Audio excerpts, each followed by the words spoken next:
So very unfortunately, we're dealing with an injury at the moment, and it's taken me a week to be able to talk about this because it does make me feel really upset, you know, as it would anybody when your horse has an injury and you love them so much. Ponies had to come off the paddocks a week ago because of the storm that came in, so they had 2 days on the track that they have outside of their stable and a stable access each, so they've got space outside the stable and they can go in and get shelter.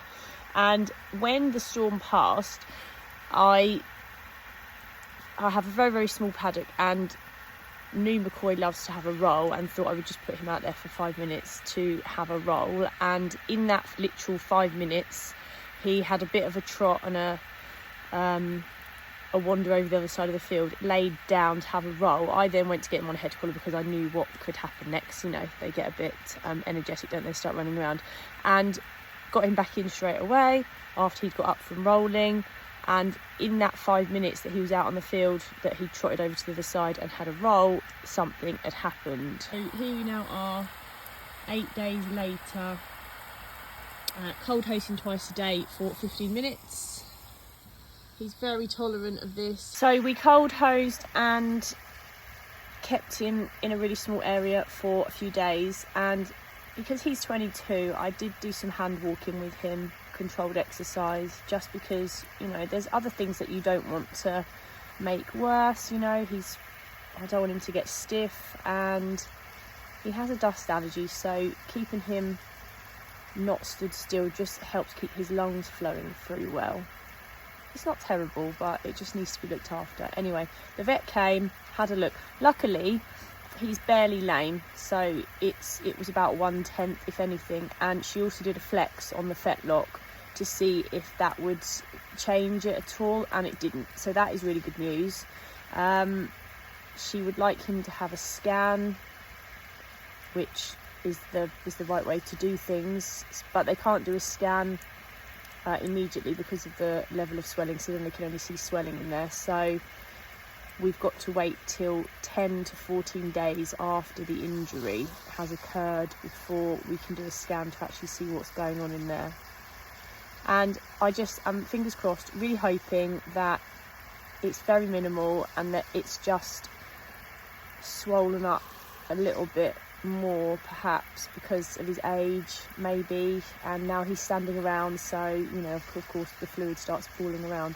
So how are you all getting on this winter? Are any of you dealing with injuries?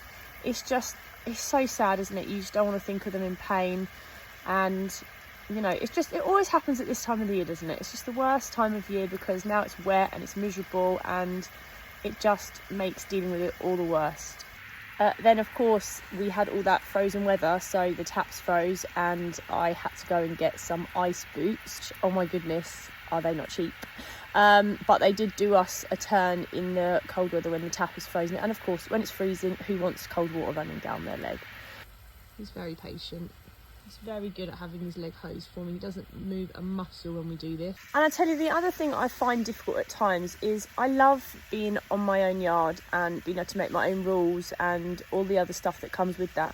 But when you get an injury or something, you know, you're just on your own. It's just not easy, is it? And then you're going to second guess yourself at times and make sure you've done the right thing, and you know, you've got no one to bounce ideas off. And then it's a bit, that becomes a bit difficult, doesn't it? And then, you know, we had the vet, obviously, we always would have the vet if needed, but sometimes you just want them for like a bit of bounce off and a bit of moral support, and particularly when you're on your own and, you know, you can't trot them up to see if they are lame. And then, you know, that's one of the first questions that the vet would ask you, the lame, and you know, you say, I don't know, I don't have anyone to look when I trot him up, and I can't see hind legs as easily as I can see front legs. So yeah, it's a shout out to everyone that's on their own yard and having to deal with things on your own. It's not easy. Luckily today it is relatively dry, it's not that cold, and it's the hose is running, so that's good news. No ice boots, because he's a bit less happy about his ice boots. So yes, and I have somewhere dry to sit, so that's always good news. So if any of you are going through dealing with injuries with your horses at the moment, I really feel for you, and I'm sending you lots of moral support and motivation to keep going, get to the other side, and let's see where we all are in a few weeks.